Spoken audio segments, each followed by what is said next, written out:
Aujourd'hui, à J'ai plein de joie, comment mon premier marathon m'a permis de trouver l'équilibre intérieur, deuxième partie.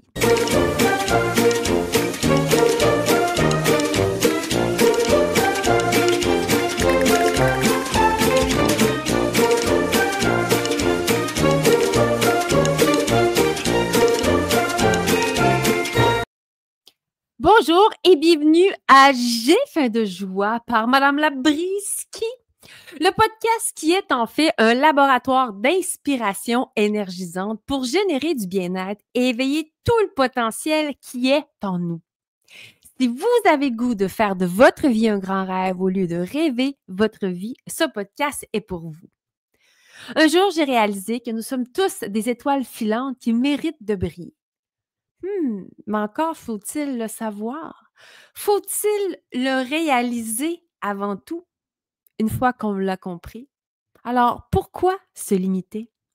Mon nom est Myriam Labrie. Je suis la fondatrice de la marque multiplateforme sans sucre raffiné ajouté, Madame Labriski. Je suis également autrice de best-sellers culinaires qui traversent les frontières, conférencière en série, entrepreneur primé, experte en innovation alimentaire, en leadership de motivation, maman marathonienne et je peux même dire ultra marathonienne et passionnée de mieux-être et du pouvoir qui sommeille en chacun de nous. Parce que oui, en chacun de nous sommeille un pouvoir extraordinaire. À J'ai faim de joie, je partage mes réflexions inspirantes et vous donne des outils pour transformer votre vie. Avez-vous le goût de faire de votre vie un grand rêve? Bref, le J'ai faim de joie, le podcast, c'est des recettes pour âmes affamées de joie. Évidemment, la recette sans sucre raffiné ajouté sera toujours reine chez Madame Labriski. Mais dans la vie, je le dis souvent, on est ce que l'on mange, mais on est aussi ce que l'on pense. Donc, on est ce que l'on mange, mieux on mange, mieux on est. Mieux on est, plus on est bien dans notre tête, plus on est bien dans notre corps, plus on est bien dans notre cœur. Et c'est dans ce temps-là qu'on a tout ce qu'il faut pour aller à la conquête de notre vie. Ah, le potentiel humain. Aujourd'hui, l'épisode du jour est présenté par les vinaigrettes marinades Madame Labriski, plus particulièrement la citronnée. Le petit paquet jaune, là. Imaginez-vous donc, mes chers amis, que les vinaigrettes et les marinades que vous retrouvez sur le marché en général, elles sont quoi? Elles sont pleines de sucre raffiné ajouté et plein d'ingrédients étranges que l'on ne connaît pas parce qu'on en a plein dans notre garde-manger. Mais ce n'est pas le cas des vinaigrettes marinades Madame Labriski. Elles sont toutes excessivement saines. D'ailleurs, je suis très fière de la très courte liste d'ingrédients. Évidemment, il n'y a pas de sucre. Encore une fois, on a sucré avec le pouvoir des dattes. Les vinaigrettes de Madame Labriski, on les trouve en 3 saveurs. L'asiatique. Moi, je pourrais prendre mon bain dans la vinaigrette asiatique tellement je l'aime. La citronnée pour mettre un peu de soleil dans nos légumes, nos salades. Et c'est vraiment marqué vinaigrette marinade. Hein. Donc, faire mariner son poulet, son tofu, c'est excellent. Donc, la citronnée, l'étiquette jaune. Et aussi la préférée de mon chum, la relevée. Elle a un petit bout d'umami, difficile à expliquer, un peu à la Doritos, mais je vous le dis, c'est exceptionnel. Alors, ce sont des vinaigrettes saines. En fait, ce sont les plus saines sur le marché. On les retrouve dans la section des vinaigrettes. À la fin de l'épisode, je vais aussi vous partager une de mes recettes que j'adore pour la vinaigrette citronnée. C'est une salade repas que j'appelle Athéna peut aller se rhabiller.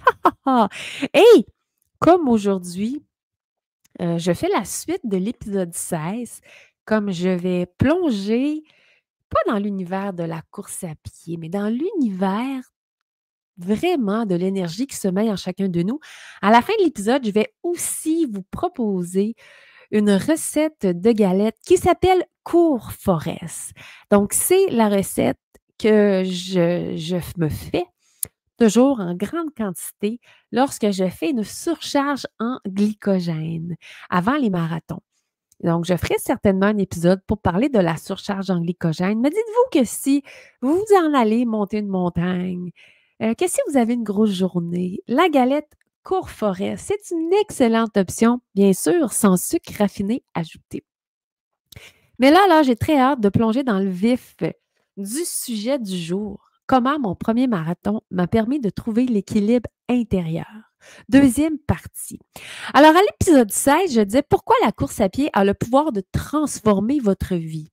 Je vous ai raconté mes débuts, à quel point, lorsque je suis devenue demi-marathonienne, ma vie s'est transformée. En fait, c'était dans le début de ma transformation. J'avais aucune idée que la course à pied allait à ce point devenir mon amie, pour ne pas dire ma meilleure amie. Je vous rafraîchis la mémoire, je vous disais que j'ai commencé à courir pour prendre soin de moi. J'essayais de me remettre d'une rupture amoureuse, une très, très grande rupture amoureuse. Et je me suis mise à courir pour prendre soin de moi, pour me faire du bien. Je pensais faire un seul demi-marathon et arrêter. C'était vraiment ma quête. Je vais faire un seul demi-marathon. Ensuite, je vais faire d'autres choses. Mais ce que j'ai fait, en fait, c'est une découverte. La découverte de la course à pied. Je vous avais parlé aussi rapidement du fondateur du coin des coureurs, le Running Room, John Stanton, un Canadien qui s'est aussi mis à courir pour prendre soin de lui. Un ancien obèse morbide qui s'est mis à courir, qui a arrêté de fumer, que sa vie s'est complètement transformée et qui a une technique particulière. Lui, c'est faire du 10-1. Donc, courir 10 minutes, marcher 1 minute, ce qui fait en sorte que la course à pied devient vraiment accessible à tous. Vous pouvez aussi faire du 5-1, c'est-à-dire courir 5 minutes, marcher 1 minute. Ça peut vous aider à aller au bout de l'expérience de la course à pied. J'avais hâte de vous parler de la suite. Ça fait plusieurs fois que je marche et que dans ma tête, je fais cet épisode-là. Avant tout, je tiens à remercier Elisabeth, Alicia, Nancy, Marie-Hélène, Maryse de l'île d'Orléans, Christine, Sébastien, Patrice, des gens qui sont venus me voir au Salon du Livre de Québec dernièrement et qui m'ont partagé des émotions extraordinaires face à l'appréciation du balado et du livre J'ai faim de joie. Alors, un énorme merci Ski. On m'a clairement dit de ne pas arrêter, de continuer sur ma voie. Et inquiétez-vous pas, même si j'ai vécu et je vous ai partagé ma vulnérabilité, plus que jamais, je le sais que je suis à la bonne place, plus que jamais.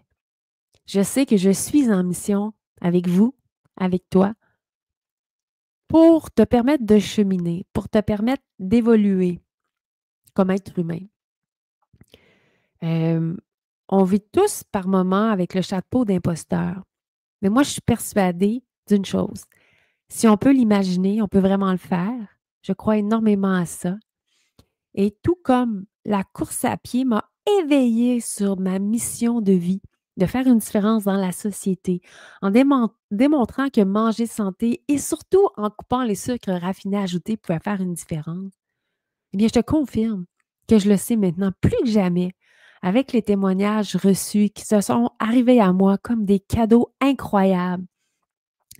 Mais sans vous en rendre compte, tous ceux et celles qui m'ont parlé du balado avant même que je pose la question, pour moi, vous étiez des messagers pour me confirmer que oui, J'ai faim de joie a vraiment sa place. Alors, un énorme merci Ski. Je vous disais que la course à pied est devenue mon amie et je tiens à préciser que si peut-être tu ne cours pas, je pense que ça vaut la peine que tu écoutes l'épisode au complet. Parce que moi, c'est la course à pied qui est devenue mon amie, étant donné que j'ai toujours été une sportive, étant donné que le sport a énormément de place dans ma vie. Mais même si tu ne cours pas, je pense que ça vaut la peine que tu restes avec nous. L'idée, c'est de faire des parallèles. L'idée, c'est de se trouver une passion. Bouger, c'est hyper important. Je trouve tellement que les dieux grecs, ils avaient l'affaire, un esprit sain dans un corps sain. Bien manger, bien boire, bien bouger, bien dormir, c'est la base. Je trouve que ça ne fait pas assez partie de notre éducation. Lorsqu'on sait, et là, j'ai pas la statistique devant moi et des fois, mon cerveau oublie parce qu'il y a beaucoup de choses dedans.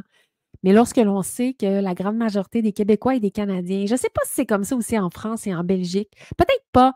Les Européens marchent beaucoup plus que nous, c'est dans leur style de vie. Corrigez-moi si je me trompe.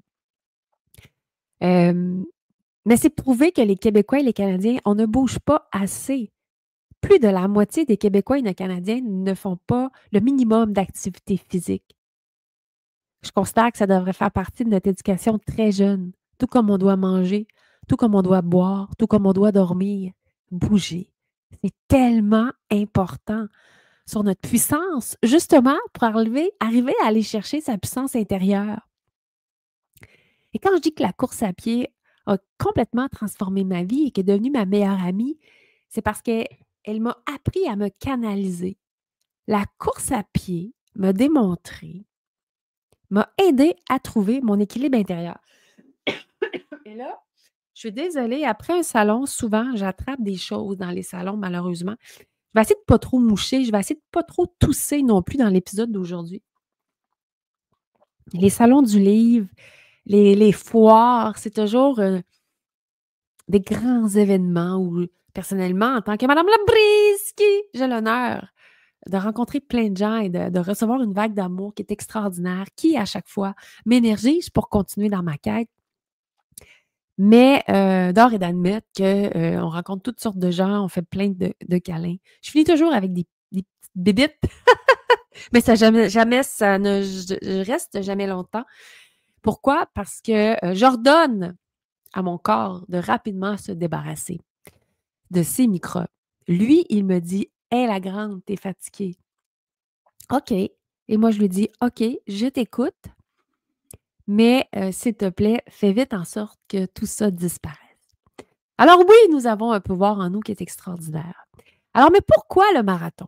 Alors, je nous ramène à l'époque.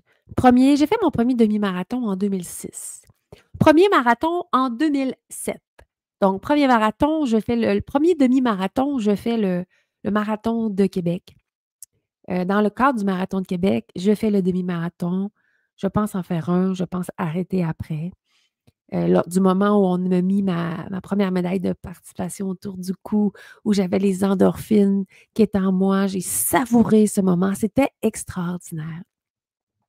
Suite à cette première expérience, je me suis mise à lire énormément sur la course à pied. Et j'étais à Québec. Je trouvais ça encore très, très difficile puisque j'étais devenue une femme à Montréal.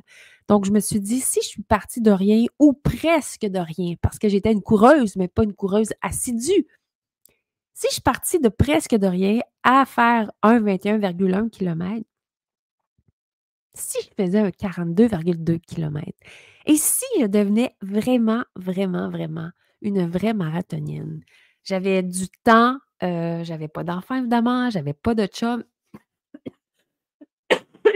Pardon. J'espère que ça sera pas trop pire aujourd'hui. Donc, j'avais du temps. Et j'étais attirée, encore une fois, pour refaire qu'un seul marathon. Je m'étais dit, je vais en faire un et ça va être un accomplissement. Juste le fait de faire 42,2 km, je me disais, wow, je dois faire cette expérience-là. J'étais vraiment attirée parce que j'avais le goût de faire de moi-même une genre d'athlète olympique du dimanche. Pour moi, c'est ça que ça voulait dire. Je vais me tester. J'ai goût d'avoir cette étiquette-là, entre guillemets. Est-ce que j'avais peur? Oui. Est-ce que je doutais? Oui. Il faut se rappeler, là, aujourd'hui, la course à pied est très à la mode. C'est facile de se trouver un plan d'entraînement.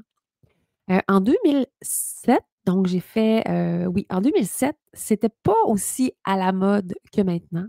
Donc, j'ai fait plusieurs recherches avant de me trouver un plan d'entraînement.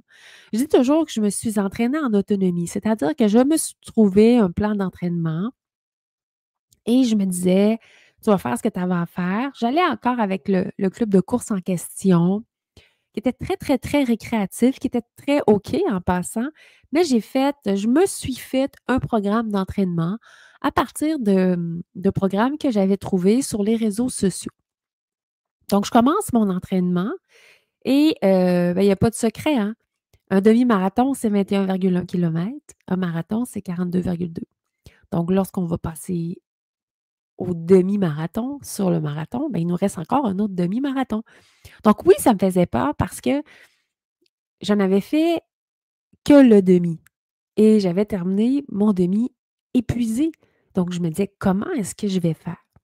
Mais tout au long de l'été, je m'entraîne. J'ai pas une grande vie sociale, donc j'ai mes amis du club de course et à chaque fois, je reviens dans mon appartement, dans le Vieux-Québec. Je suis énergisée, exténuée, mais fière et surtout bien dans ma tête et bien dans mon corps. Je pense que c'est ça qui a fait en sorte aussi que j'ai accroché sur la course à pied et que je suis tombée en amour avec cette discipline-là. Parce que je me sentais très bien. Même si dans les entraînements, je pouvais souffrir par moments et je trouvais ça difficile, le après était savoureux. Le après faisait en sorte que j'avais le goût de continuer. L'idée de devenir marathonienne m'énergisait. Donc, ça commençait vraiment à l'état d'esprit de comprendre. La simple idée de me dire je serai marathonienne était pour moi un accomplissement. Faisait en sorte que j'allais être fière de moi. Et ça, c'est hyper important. Mais oui, j'ai douté. Est-ce que je suis capable? Et en même temps, je ne m'arrêtais pas à ça. J'avais le goût de vivre l'expérience. À l'époque, j'avais lu aussi sur, comme je vous avais dit dans l'épisode 16, enfant, à l'adolescence, je m'étais loué un livre à la bibliothèque qui parlait du mythique marathon de Boston. Hein, ne fait pas qui veut le marathon de Boston, on doit se qualifier. J'étais allée voir qu'est-ce qu'il faut pour se qualifier. Donc, à l'époque, il fallait que je fasse 3h40.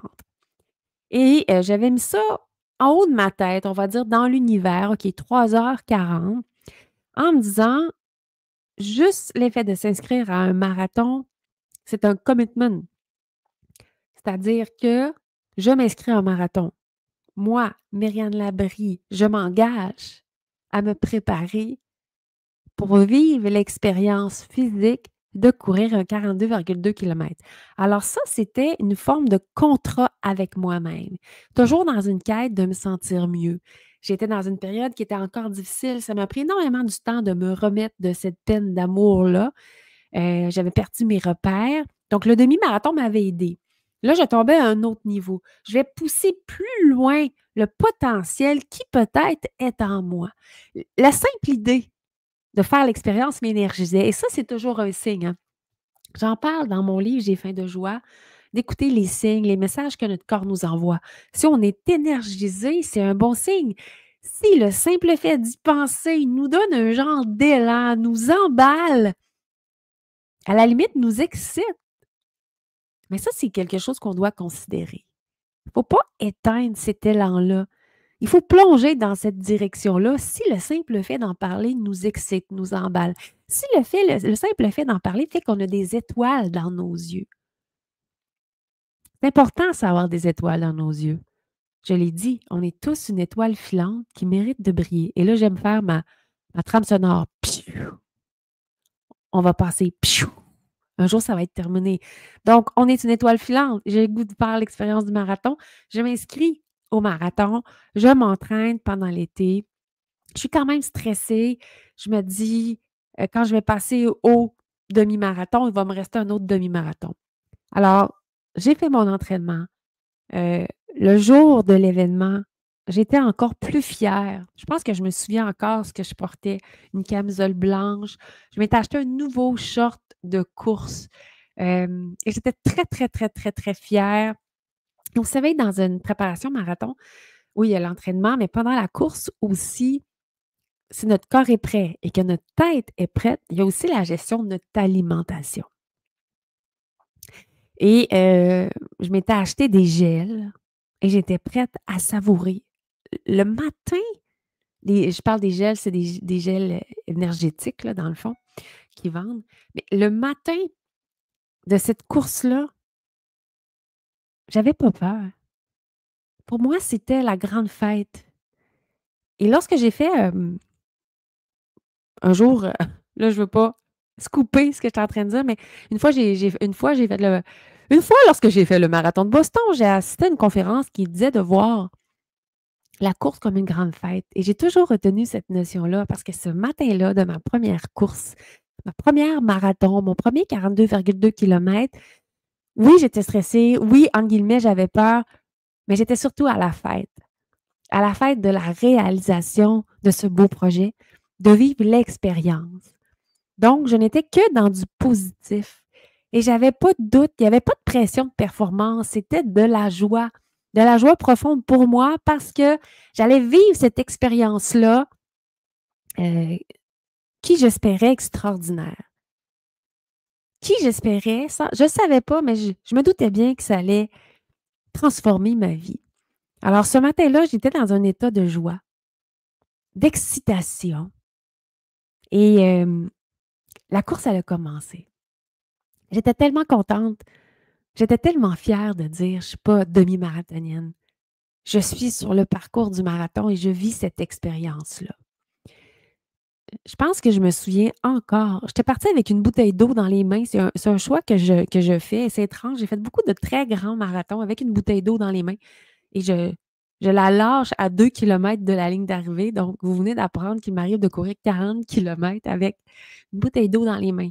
Pour moi, c'est une espèce de sécurité. Même si on nous offre sur le parcours des bouteilles d'eau, des verres d'eau, je tiens ma bouteille d'eau. Il y a une forme d'énergie là-dedans.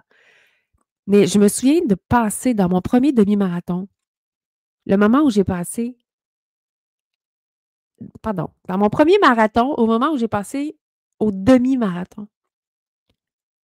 Je me souviens avoir constaté mon état de bien-être et mon état de fierté. À l'époque, j'avais fait dans ma vie 2 ou 3 demi-marathons. L'année d'avant, quelques semaines après, puis un au printemps. Et mes temps étaient environ à 1h55. Et là, je passais au demi-marathon sur marathon en 1h48. Et j'en revenais pas. Parce qu'il me restait encore de l'énergie pour continuer. Ce qui me paraissait impossible. Là, je passais au demi-marathon plus rapide que ce que je finissais normalement mes demi-marathons. Et j'étais dans un état de fierté. J'avais une énergie qui était incroyable. J'avais ma bouteille d'eau et j'étais tellement fière de continuer à avancer. Et oui, dans cette course-là, il y a un moment qui a été plus difficile. Il y a des moments difficiles dans toutes les courses. Tout comme le demi-marathon. Le marathon, pour moi, je le sépare en différentes sections. Le premier au 14e kilomètre, c'est vraiment le réchauffement. Ensuite, on va se rendre au demi-marathon. Le demi-marathon aussi, c'est une étape parce qu'il te reste un autre demi. Il faut passer sur marathon, tu dois passer au demi-marathon, frais comme une rose, aucune douleur, vraiment dans la joie. Si c'est en difficulté, ça va être très difficile. Mais j'ai passé dans la joie. En général, j'ai toujours passé le demi-marathon dans la joie, à une exception près. Et d'ailleurs, je fais une petite parenthèse. Chaque épreuve de marathon et d'ultramarathon, pour ceux qui ne le savent pas, j'ai aussi fait des ultramarathons en trail, mériterait un épisode. Parce que dans chacune de mes courses, j'ai évolué. Chacune de mes courses de marathon m'a enseigné quelque chose sur moi et sur la vie. Et mon premier marathon, ce qui est particulier, je m'en souviens encore, j'avais développé une technique pour garder mon énergie. Donc, je changeais ma façon de déposer mes pieds. Et je me suis toujours sentie poussée dans ce marathon-là. Et c'est une course dans laquelle j'ai appris à comprendre la force de notre mental parce qu'en courant, je me répétais ceci. Je suis lumière, je suis énergie, je suis légèreté. Je suis lumière, je suis énergie, je suis légèreté. Ces 3 mots, lumière, énergie, légèreté. Je suis lumière, je suis énergie, je suis légèreté. C'est des mots que je me répète depuis 2007. Lorsque j'ai fait ce premier marathon, en me répétant ces phrases. Dans les moments difficiles de cette course, je me répétais ces phrases. pour faire disparaître ma douleur, pour me sentir légère, pour me sentir comme de la lumière. Je suis énergie, je suis lumière, je suis légèreté. Et je me suis sentie avancée. Et au Marathon de Québec, c'était l'époque où ça s'appelait le Marathon des Deux-Rives. On partait à Québec, on traversait les ponts, puis on revenait pour finir dans le Vieux-Québec. Et il y avait des viaducs. Donc, à 5 kilomètres de la ligne d'arrivée, il y avait un viaduc qui existe non, il n'existe plus ce viaduc-là, parce qu'ils ont tout refait sur le bord du fleuve. Mais c'était la dernière, entre guillemets, épreuve. Je me souviens encore dépasser des hommes du club de course qui, pour moi, étaient des êtres, des hommes, des athlètes beaucoup plus puissants que moi. Ils étaient exténués. Et moi, je courais en me disant, je suis énergie, je suis lumière, je suis légèreté. Je me souviens les avoir dépassés en me disant, mais ça se peut pas, je ne suis pas supposée de les dépasser. Mais un marathon, c'est un marathon. Il faut vivre un marathon pour comprendre le marathon. Il n'y a rien qu'à gagner d'avance. Il faut gérer notre énergie. Il faut avoir de l'endurance. Il faut être lumière, énergie et légèreté. Et bref, j'avais dépassé ces hommes-là et ça m'avait donné une énergie encore plus grande. Oui, il y a eu des moments de difficulté, mais je me souviens de mon moment où j'ai passé au demi-marathon et l'effet que je me disais, je suis énergie, je suis lumière, je suis légèreté. Et dans ce marathon-là, il y a un autre volet de ma vie personnelle qui est rattaché, mais je vais me garder une petite gêne. Mais je vous disais que j'avais regardé le temps qu'il fallait pour faire Boston et je devais faire 3h40. Cette course-là, en me répétant, je suis énergie, je suis lumière, je suis légèreté. Et ça, c'est un truc que j'ai répété à plusieurs de mes amis qui faisaient des premiers marathons. Cette course-là, j'ai franchi la ligne d'arrivée, les larmes aux yeux, émue de ce que j'arrivais à faire en 3h39,59. Je ne pense pas vous parler à chaque fois des temps que j'ai faits parce que oui, j'ai excessivement amélioré mes temps après. Mais juste pour vous dire que j'avais mis la possibilité de peut-être pouvoir me qualifier pour Boston. Alors qu'en général, les gens disent, ah ben c'est un premier marathon, ça va être impossible. Moi, j'avais ouvert la valve de la possibilité. Donc, ce que je dois faire pour me qualifier pour Boston, c'est 3h40. Je termine en 3h39,59. Je suis qualifiée pour Boston. Imaginez-vous l'euphorie. Ce qui s'est passé dans ma tête, dans mon corps entier. Il n'y a pas de mots pour décrire ça. Le potentiel humain est extraordinaire. Si je n'avais pas été voir le temps qu'il fallait, le 3h40, est-ce que j'aurais fait 3h39,59? Peut-être que oui, mais peut-être pas. Ça aurait peut-être fini en 3h45. Là, cette possibilité-là existait et j'étais très alerte sur le fait que un premier marathon, c'est un premier marathon. Ma sœur aînée, lorsqu'elle a fait son premier marathon, elle était un peu déçue de son temps. Puis j'ai dit, Isa, tu t'es levée ce matin, tu n'étais pas marathonienne. Un premier marathon, c'est un premier marathon. Un premier marathon, c'est aller à la rencontre de soi. Un premier marathon, c'est une expérience humaine. J'ai dit, peu importe ton temps, ce soir, tu n'es plus la femme que tu étais ce matin. Ce soir, tu es maintenant marathonienne. Juste ça, c'est extraordinaire. Les temps après, c'est personnel, c'est selon nos quêtes, selon notre physique, selon notre force mentale. Il y a une grande partie qui est de la force mentale. Mais je suis énergie, je suis lumière, je suis légèreté. Je suis persuadée que ça m'a accompagnée dans mon état. Donc, quand j'ai franchi la ligne d'arrivée, c'était incroyable. L'euphorie dans laquelle j'étais. Est-ce que mon corps était meurtri? Oui.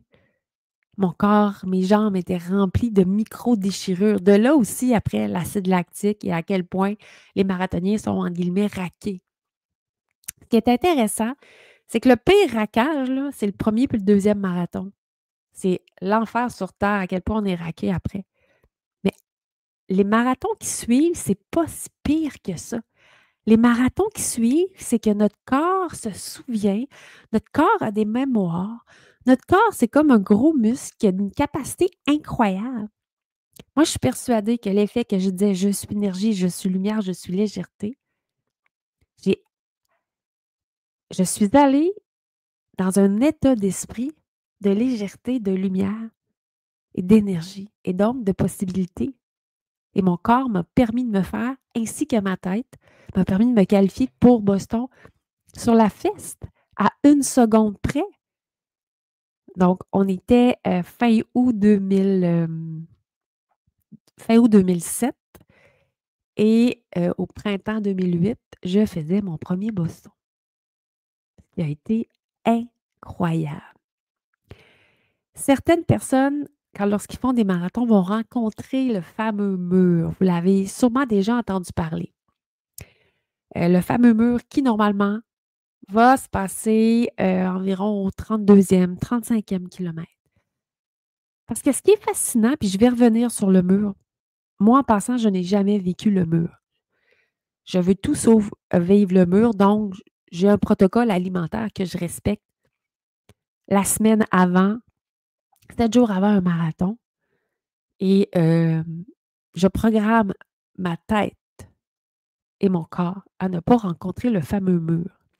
Ceci étant dit, comme je disais, je ne l'ai jamais vécu, le mur du marathon, mais ça demeure qu'un marathon lorsqu'on est prêt, lorsque physiquement on s'est préparé. La course commence vraiment au 32e kilomètre. C'est vraiment du 32e au 38e que c'est hyper souffrant, où là, on doit se répéter: je suis énergie, je suis lumière, je suis légèreté. Et on pourrait même dire: je suis facilité. Je pense que ça aiderait n'importe quel coureur. Et même si on souffre, se le dire, se concentrer en essayant de sourire ou d'avoir un léger rictus. Je vous en ai parlé, c'est prouvé, il y a des articles qui démontrent que lorsqu'on fait quelque chose de souffrant en souriant, c'est plus facile. C'est le pouvoir du sourire qui est gratuit, dont je parle dans le livre J'ai faim de joie. Mais ça prouve la force de l'être humain. Et c'est ce qui est arrivé avec ce marathon-là, mon premier. Je pensais en faire un seul. À ma grande joie, je me suis qualifiée pour Boston. Est-ce que je me suis qualifiée pour Boston parce que ma valve des possibilités était ouverte? Peut-être que oui, peut-être que non.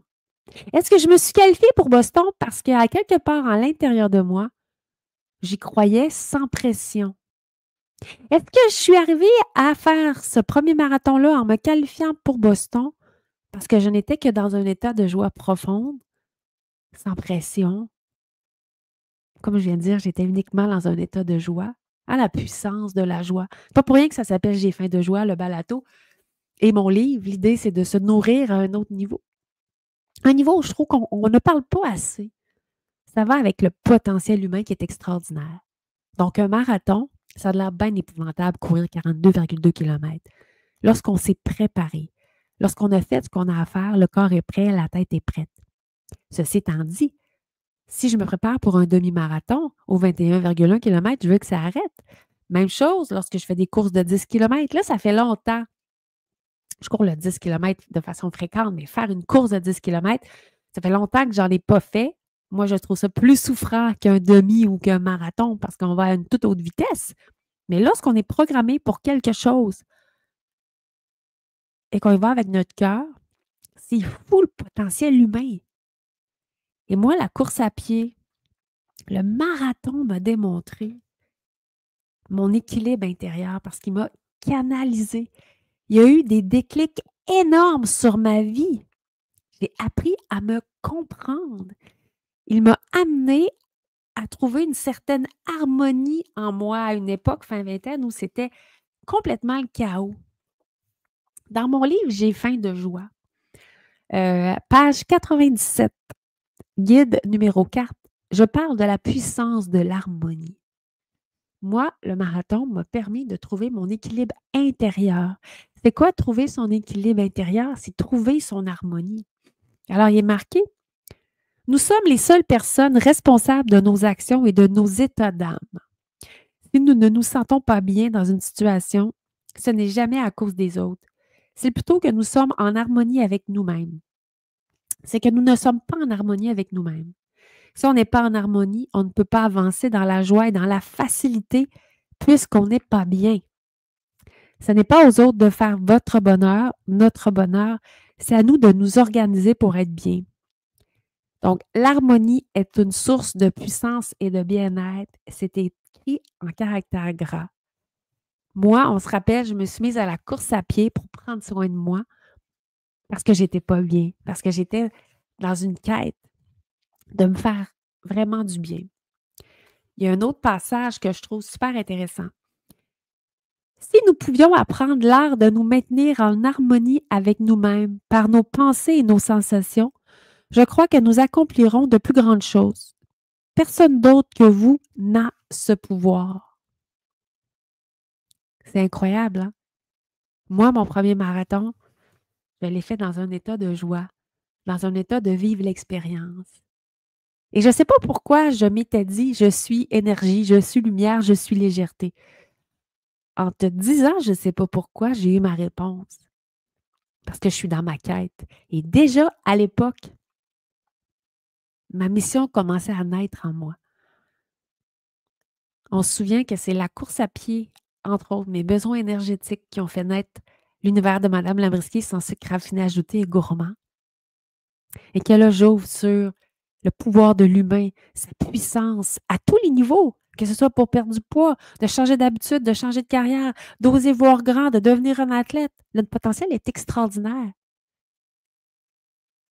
Et moi, quand je regarde toute ma vie, là, si je passe ma vie à fast-forward, pas à fast-forward, à rewind, à rewind, à reculons. Vous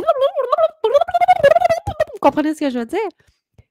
La petite Myriane qui rentre à la maternelle et qui est créative, j'avais déjà faim de joie. La petite Myriane qui fait tout son primaire, qui se démarque par sa créativité, qui chante, qui danse, qui fait du patinage artistique. La petite Myriane qui va au secondaire, qui pense aller faire sa médecine, qui s'aperçoit qu'elle est attirée vers les communications. La petite Myriane qui fait son cégep, son université, qui tombe en amour avec les communications, mais qui a une quête plus grande au niveau de la santé. Je suis passionnée. Et qui crée l'univers de Mme Labriskie, qui engendre des changements majeurs dans la société, qui arrive avec une nouvelle forme de sucre, des produits plus sains, mieux cuisinés, et qui maintenant ouvre sur le potentiel de l'être humain. Je ne savais pas que j'allais créer tout ça, mais déjà, je me disais, je suis énergie, je suis lumière, je suis légèreté. C'est fou, hein? Je t'invite à penser à ta vie du moment que tu étais petite. Quand tu rentres à la maternelle, est-ce que toute ta vie est tout attachée? Moi, j'ai constaté que ma vie est tout attachée. Je suis devenue une publicitaire avant tout pour comprendre l'art de faire vivre une marque, ce qui m'a permis après ça de me faire naître une marque sans avoir engagé toutes sortes d'agences qui coûtent une fortune, être capable de construire avec authenticité et mon cœur. C'est pas fini avec mes passages. Notre harmonie, notre responsabilité, nos choix, notre chemin, notre énergie, nos pensées, nos sensations, notre légèreté, notre facilité, notre joie profonde, notre magie. Lorsque l'harmonie est au rendez-vous, la magie s'installe. En résumé, trouver son harmonie intérieure, c'est découvrir son centre de gravité afin de tenir en équilibre.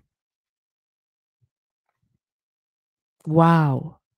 Trouver son harmonie intérieure, c'est découvrir son centre de gravité pour tenir en équilibre. La course à pied m'a permis de comprendre qui j'étais. L'aventure de la course à pied m'a donné ces outils-là. Peut-être que tu n'as pas le goût de courir, puis c'est très correct. La semaine passée, je pense dans chaque épisode, je parle de l'importance de bouger, mais ça commence par aller marcher. Pas tout le monde qui aime ça, la course à pied. Il y en a qui n'aiment pas ça. Ça prend un temps avant d'aimer la course à pied. Mais je suis persuadée que l'important, c'est de faire une activité qu'on aime et d'y aller à fond. Moi, la course à pied m'a canalisée. Juste pour vous dire, ma sœur aînée a accouché de sa première, elle a 2 filles, sa première fille. Ça faisait seulement que 6 mois que j'étais avec mon nouveau conjoint, qui est encore mon conjoint, qui est le père de mes enfants, et elle l'a nommé de parrain. alors que je sortais d'une relation de 9 ans avec mon prince charmant de l'université. Ma sœur est quelqu'un de beaucoup plus conservateur que moi et ça m'a toujours marqué l'effet qu'un nomme mon nouveau chum, le parrain de sa fille. Et elle m'avait dit, je t'ai jamais senti aussi grounded. Donc, c'était palpable, mais c'est la course à pied qui m'a amenée à me découvrir. C'est l'aventure de la course à pied. Ce qui est fascinant aussi, c'est que courir, c'est gratuit, mais surtout, c'est un chemin vers soi. Donc, si ce n'est pas la course, ça peut être la marche. S'inscrire à un premier 10 km marche, pourquoi pas? Vous savez, le chemin de Compostelle, je rêve de faire ça, je ne l'ai jamais fait. Mais lors de mes 2 traversées du Canada sur le pouce, je sais que j'ai évolué, je sais que j'ai changé. Ensuite, c'est la course à pied. Et chaque marathon, parce qu'il y a eu mon premier demi, ensuite j'ai fait plein de demi, j'ai fait plein de 10 km, je suis devenue compétitive. J'ai fait vraiment de la course à un certain moment. Je voulais faire des temps, je voulais faire des podiums. Le marathon est rentré dans ma vie.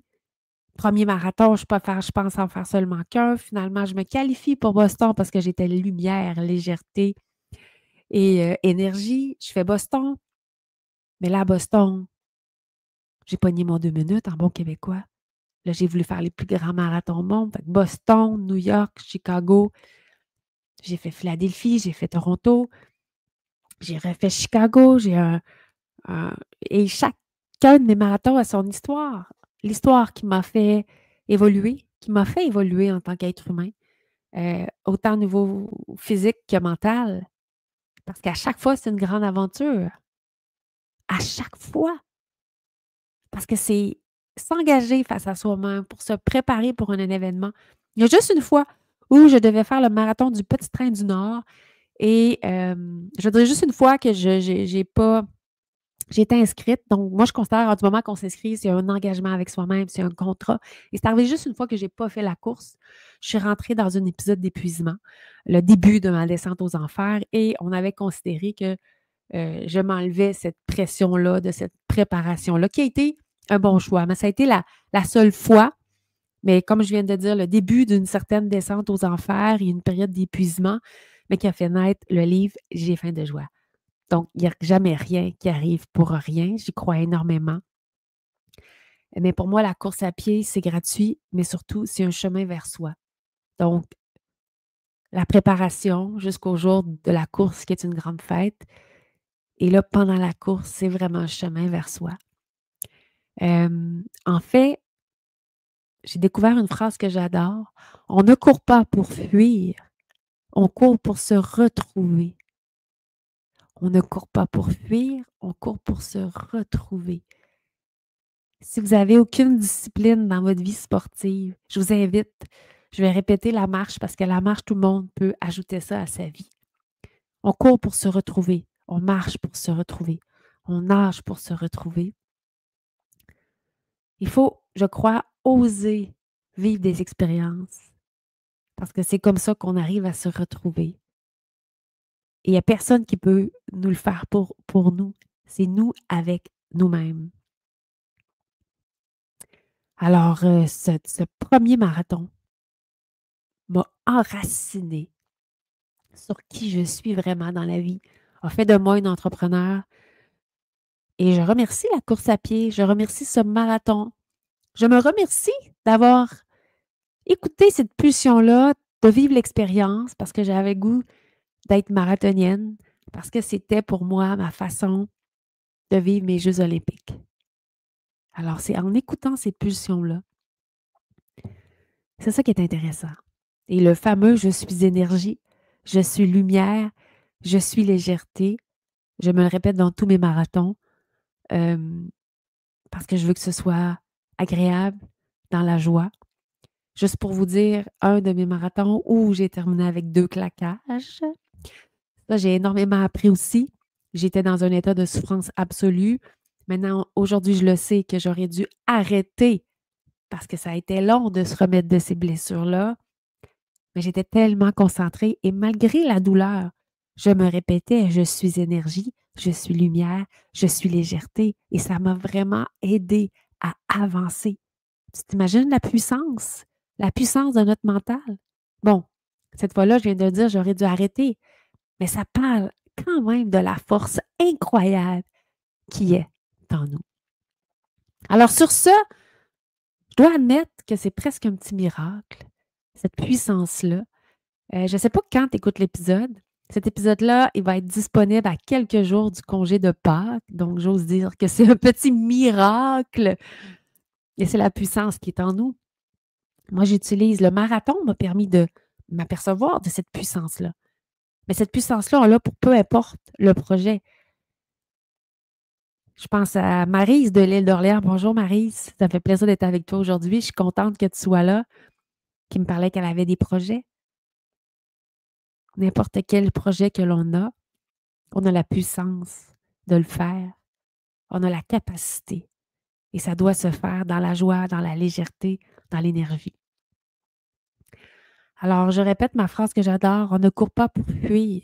On court pour se retrouver.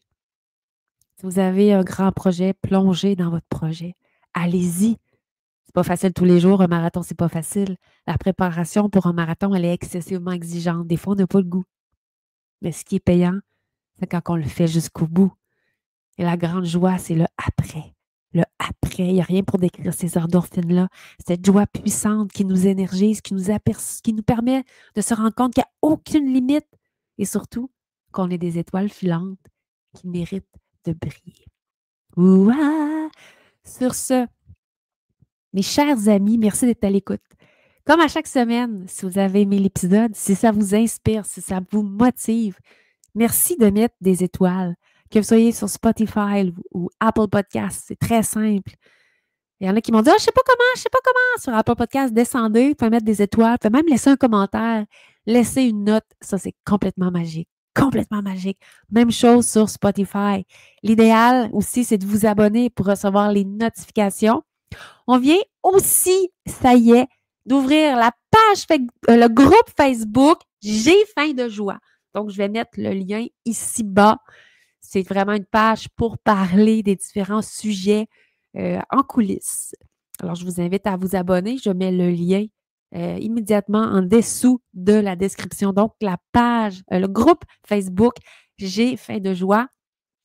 Les recettes de cette semaine, on se rappelle que je vous parle de la vinaigrette citronne. Et pour mettre un peu de citron, pour mettre un peu de lumière dans votre menu, la recette que je vous propose, c'est la salade repas Athéna peut aller se rhabiller. C'est une recette estivale, mais moi que je mange à l'année. J'adore avec des graines de citrouille et du fromage feta. C'est un délice hyper énergisant. Après, je me sens toujours hyper bien, légère, vitalisée et bien. Le mot, c'est bien, mais bien avec un grand B. Aussi, je parlais d'une autre recette. Un marathon, c'est exigeant. Et c'est hyper important de bien se nourrir. Je pourrais faire un spécial surcharge en glycogène. J'aime faire la recette qui s'appelle Cours Forest, évidemment, comme Forrest Gump. C'est une recette à base de mélasse. Et évidemment, la mélasse, on va se dire les vraies affaires, c'est du sucre raffiné ajouté. Vous pouvez aussi la faire à place avec du sirop de date au lieu de la mélasse. Mais avoir une épreuve comme ça d'endurance, c'est permis. C'est même très, très important pour faire sa surcharge en glycogène. C'est sûr que j'évite de mettre du sucre ou de la cassonade, évidemment. Pour marier le tout, on va mettre de la purée de date qui est riche en fibres, qui fait vraiment toute la différence. Alors aujourd'hui, vous avez 2 recettes.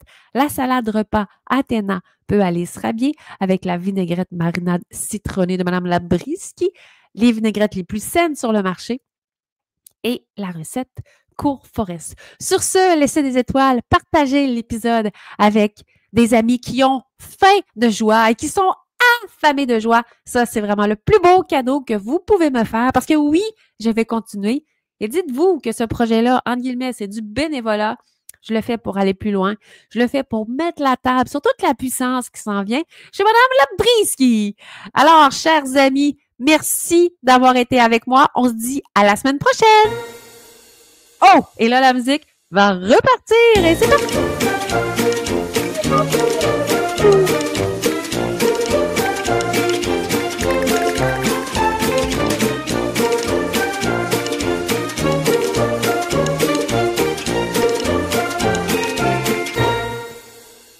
surtout, je vous souhaite de vous trouver votre force intérieure. Ouais, ça vient quand on est en harmonie. À bientôt, les amis.